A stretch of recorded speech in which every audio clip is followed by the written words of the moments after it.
T20 ప్రపంచ cup రెండో సెమీఫైనల్లో భాగంగా ఇంగ్లాండ్లో జరిగిన ఉత్కంఠ మ్యాచ్లో భారత్ ఘన విజయం సాధించింది. నిన్న టీమిండియా 253 పరుగులు లక్ష్యం పెట్టినా ఎక్కడా కూడా బెదరకుండా ఇంగ్లాండ్ బ్యాటర్లు కూడా అదరగొట్టేశారు. ఒకనొక దశలో భారత్ గెలుస్తుందా లేదంటే ఇంగ్లాండ్ గెలుస్తుందా అనే అనుమానాలు అందరిలోనూ తలెత్తాయి. మొత్తంగా 254 పరుగుల లక్ష్యాన్ని ఛేదించే క్రమంలో ఇంగ్లాండ్ 20 ఓవర్లో 7 వికెట్లు కోల్పోయి 246 పరుగులకే కట్టడైపోయింది. దీంతో భారత్ వరల్డ్ కప్ ఫైనల్కు వెళ్ళిపోయింది. సంజు శాంసన్ వరుసగా 2 అర్ధ సెంచరీలు, జస్ప్రీత్ బుమ్రా, హార్దిక్ పాండ్యా బౌలింగ్ ఈ విజయంలో కీలక పాత్ర పోషించాయి. ఇషాన్ కిషన్, వరుణ్ కూడా టోర్నమెంట్లో అంతటా జట్టుకు కీలకంగా నిలిచారు. వారి ప్రదర్శన కూడా భారత్ను ఫైనల్కు చేర్చింది.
టీ20 ప్రపంచ కప్ రెండో సెమీఫైనల్లో భాగంగా ఇంగ్లాండ్తో జరిగిన ఉత్కంఠ మ్యాచ్లో భారత్ ఘన విజయం సాధించింది. టీమిండియా 253 పరుగుల లక్ష్యం పెట్టినా ఎక్కడ బెదరకుండా ఇంగ్లాండ్ బ్యాటర్లు కూడా అదరగొట్టారు. ఒకనొక దశలో భారత్ గెలుస్తుందా ఇంగ్లాండ్ గెలుస్తుందో అని అందరూ కూడా తలలు పట్టుకున్నారు. మొత్తంగా 254 పరుగుల లక్ష్యాన్ని ఛేదించే క్రమంలో ఇంగ్లాండ్ 20 ఓవర్లకు 7 వికెట్లు కోల్పోయి 246 పరుగులకే కట్టడైంది. దీంతో భారత్ వరల్డ్ కప్ ఫైనల్కు చేరింది. సంజు శాంసన్ వరుసగా 2 అర్ధ సెంచరీలు, జస్ప్రీత్ బుమ్రా, హార్దిక్ పాండ్యా బౌలింగ్ ఈ విజయంలో కీలక పాత్ర పోషించాయి. ఇషాన్ కిషన్, వరుణ్ కూడా టోర్నమెంట్ అంతటా జట్టుకు కీలకంగా నిలిచారు. వారి ప్రదర్శన కూడా భారత్ను ఫైనల్కు చేర్చింది.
బ్రేకింగ్ న్యూస్ చూస్తున్నాం. కేంద్రం పలు రాష్ట్రాలకు కొత్త గవర్నర్ నియమించింది. తెలంగాణ గవర్నర్గా శివప్రతాప్ శుక్లాను అపాయింట్ చేసింది.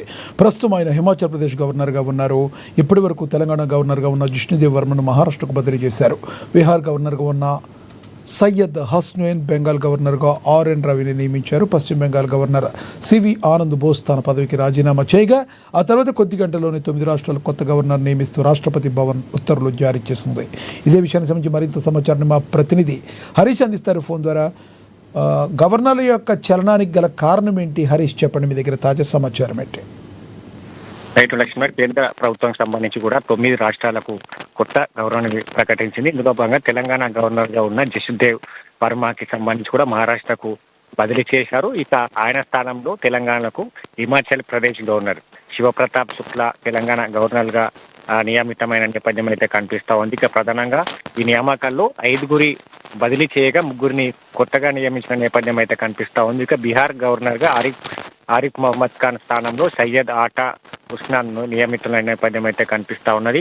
ఇక ప్రధానంగా తెలంగాణ గవర్నర్ కి సంబంధించి కూడా శివప్రతాప్ శుక్లా 1952 యూపీలో గోరఖ్పూర్లో ఆయన ఏదైతే జన్మించిన నేపథ్యం కావచ్చు, తద్వారా తర్వాత ఏబీవీపీ ద్వారా రాజకీయాల్లోకి వచ్చారు. 1989లో గోరఖ్పూర్లో పోటీ చేసి తొలిసారిగా ఎమ్మెల్యేగా ఎన్నికైన నేపథ్యం అయితే కనిపిస్తా ఉన్నది. ప్రధానంగా బీజేపీ ఏదైతే ప్రధాని మోడీతో పాటుగా అమిత్ షాకి అత్యంత సన్నిహితుడు అని కూడా చెప్పవచ్చు. ప్రధానంగా ఈయనకు ఇలాంటి రాజకీయాలకు సంబంధించి కూడా అంశాల్లో తగాదాలు లేని పరిస్థితి కావచ్చు. అంటే ఏదైతే కేంద్ర ప్రభుత్వం బీజేపీ పాలిత లేని రాష్ట్రాల్లో ఉన్నాయో వారితో కూడా సఖ్యతగా మెలుగుతూ ఆయన ఒక మంచి పేరు గుర్తింపు ఉంది. ఇప్పుడు ఆయనను తెలంగాణకి బదిలీ చేయడం పట్ల కూడా పూర్తి స్థాయిలో బీజేపీ నేతలు కావచ్చు, అక్కడ కేంద్ర ప్రభుత్వం కూడా తెలంగాణ రాష్ట్రానికి ఈ ఏదైతే అభివృద్ధి కార్యక్రమాలు కావచ్చు, ఇతరకు సంబంధించిన బిల్లుల పైన కూడా ఆయన ఆసక్తి కనబరిచే అవకాశాలు అయితే కనిపిస్తా ఉన్నాయి.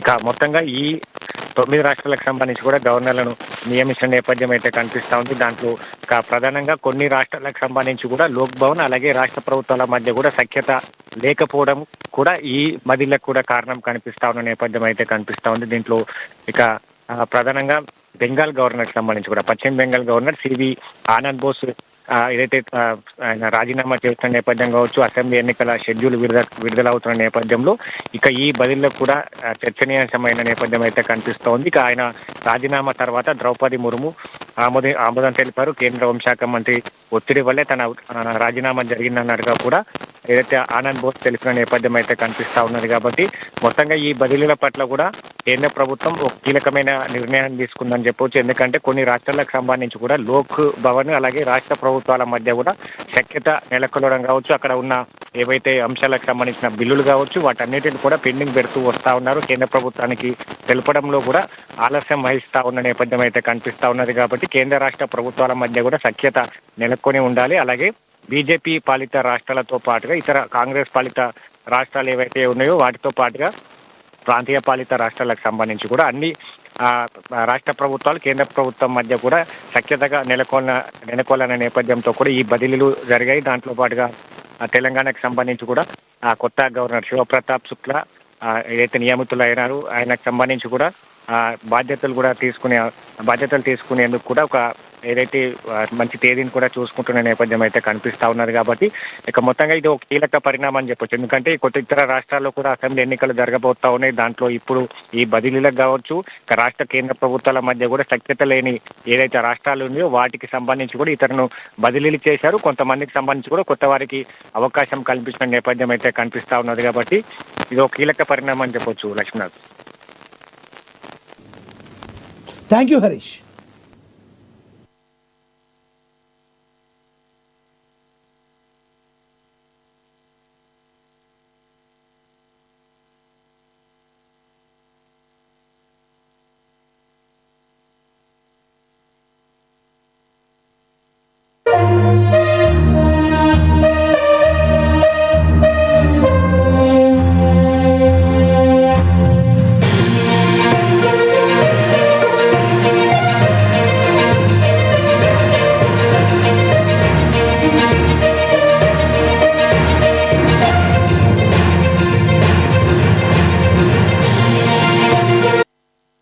బ్రేకింగ్ న్యూస్ చూస్తున్నాం. తెలంగాణలో నేటి నుంచి సరికొత్త పాలనా శకానికి శ్రీకారం చుట్టబోతుంది రేవంత్ సర్కార్.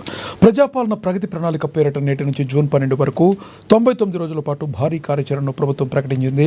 ప్రజల వద్దకే పాలన తీసుకెళ్లే లక్ష్యంతో ప్రతి గ్రామంలో సభలు నిర్వహించి సమస్యల పరిష్కారమే ధ్యేయంగా ఈ కార్యక్రమానికి ప్రతిష్టాత్మకంగా చేపడుతుంది. 10 వారాల పాటు ప్రత్యేక శాఖల వారీగా వారోత్సవాలు నిర్వహించడంతో పాటుగా 1,00,000 మంది నిరుద్యోగులకు ఉద్యోగ మేళా ద్వారా ఉపాధి కల్పించడమే లక్ష్యంగా ప్రభుత్వం అడుగులు వేస్తుంది.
తెలంగాణలో నేటి నుంచి సరికొత్త పాలనా శకానికి శ్రీకారం చుట్టబోతుంది రేవంత్ సర్కార్.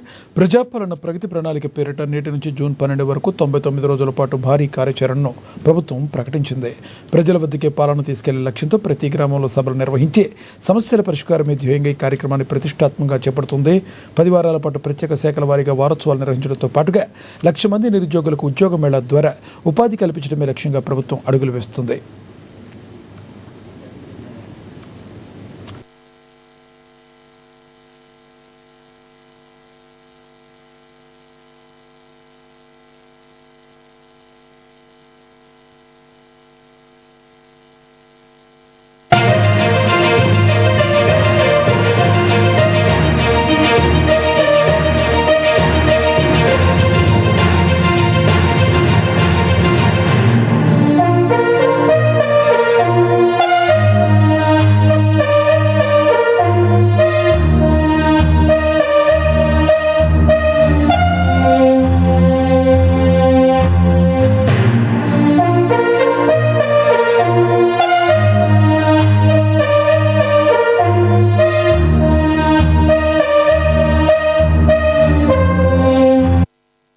బ్రేకింగ్ న్యూస్ చూస్తున్నాం. కోలీవుడ్ స్టార్ హీరో విజయ్ వ్యక్తిగత జీవితంపై గత కొద్ది రోజులుగా వస్తున్న వార్తలు ఇప్పుడు సోషల్ మీడియాలో హాట్ టాపిక్గా మారాయి.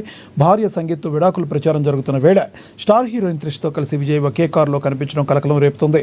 చెన్నైలో జరిగిన ఒక వివాహ రిసెప్షన్కు వీరిద్దరూ మ్యాచింగ్ డ్రెస్సులో రావడం ఇప్పుడు చర్చనీయాంశమైంది. ముఖ్యంగా తన భర్తకు ఓ నటితో సంబంధం ఉందని సంగీత విడాకుల పిటిషన్లో పేర్కొన్న నేపథ్యంలో ఈ వీడియో వైరల్ కావడంతో అభిమానుల్లో ఆసక్తి నెలకొంది.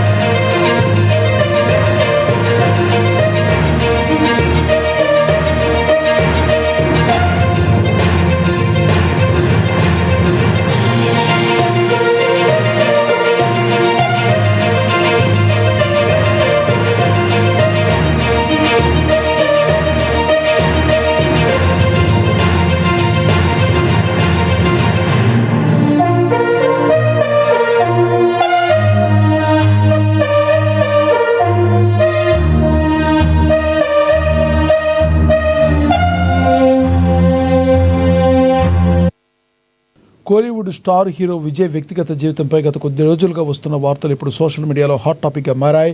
భార్య సంగీత్తో విడాకుల ప్రచారం జరుగుతున్న వేళ స్టార్ హీరోయిన్ త్రిష్తో కలిసి విజయ్ ఒకే కారులో కనిపించడం కలకలం రేపుతుంది.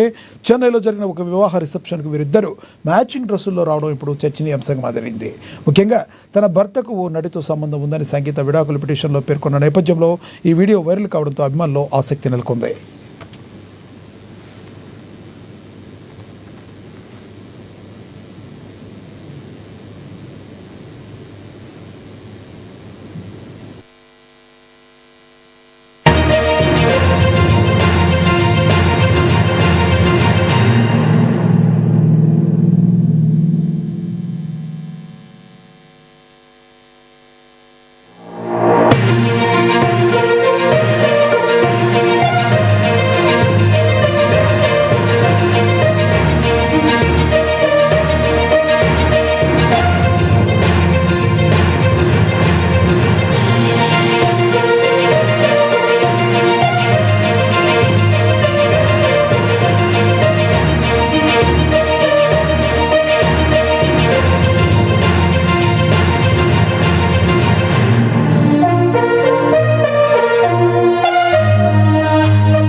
బ్రేకింగ్ న్యూస్ చూస్తున్నాం. తెలుగు రాష్ట్రాల్లో అప్పుడే సెగలు మొదలయ్యాయి. ఈ ఏడాది రాష్ట్రంలో వేసవి వేడి అప్పుడే గరిష్ట స్థాయికి చేరుకుంది.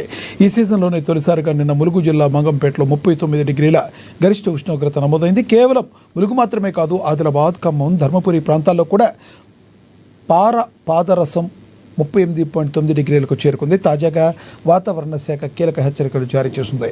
నేడు రాష్ట్రంలోని 6 జిల్లాలకు ఆరెంజ్ అలర్ట్ ప్రకటించారు. ఖమ్మం, నల్గొండ, సూర్యాపేట జిల్లాలతో పాటుగా భద్రాద్రి కొత్తగూడెం, భూపాలపల్లి, ములుగు జిల్లాలో ఎండల తీవ్రత విపరీతంగా ఉండనుందని తెలిపింది. ఉష్ణోగ్రతలు 40 దాటే అవకాశం ఉందని వాతావరణ శాఖ అధికారులు హెచ్చరిస్తున్నారు.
తెలుగు రాష్ట్రాల్లో అప్పుడే సెగలు మొదలయ్యాయి. ఈ ఏడాది రాష్ట్రంలోని వేసవి వేడి అప్పుడే గరిష్ట స్థాయికి చేరుకుంది. ఈ సీజన్లోనే తొలిసారిగా నిన్న ములుగు జిల్లా మంగంపేటలో 39 డిగ్రీల గరిష్ట ఉష్ణోగ్రత నమోదైంది. కేవలం ములుగు మాత్రమే కాదు, ఆదిలాబాద్, ఖమ్మం, ధర్మపురి ప్రాంతాల్లో కూడా పాదరసం 38.9 చేరుకుంది. తాజాగా వాతావరణ శాఖ కీలక హెచ్చరికలు జారీ చేసింది. నేడు రాష్ట్రంలోని 6 జిల్లాలకు ఆరెంజ్ అలర్ట్ ప్రకటించారు. ఖమ్మం, నల్గొండ, సూర్యాపేట జిల్లాలతో పాటుగా భద్రాద్రి కొత్తగూడెం, భూపాలపల్లి, ములుగు జిల్లాలో ఎండల తీవ్రత విపరీతంగా ఉండనుందని తెలిపింది. ఉష్ణోగ్రతలు 40 దాటే అవకాశం ఉందని వాతావరణ శాఖ అధికారులు హెచ్చరిస్తున్నారు.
గత కొన్ని రోజులుగా చుక్కలు నడుతున్న పసిడి ధరలు ఈరోజు కాస్త శాంతించాయి. నిరంతరం పెరుగుతూ సామాన్యులకు భారంగా మారిన బంగారం ధరలు నేడు స్వల్పంగా తగ్గుముఖం పట్టాయి.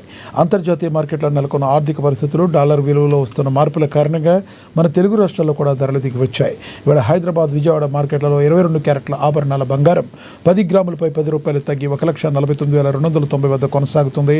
అటు స్వచ్ఛమైన 24 క్యారెట్ల బంగారం ధర కూడా ₹10 మేర తగ్గి ప్రస్తుతం 1,62,870 వద్ద ట్రేడ్ అవుతుంది. బంగారంతో పాటు వెండి కూడా వెనక్కి తగ్గింది. కిలో వెండి ధర ₹100 మేర తగ్గింపు కనిపించడంతో నేడు వెండి ధర 2,94,900 వద్ద విక్రయించబడుతుంది.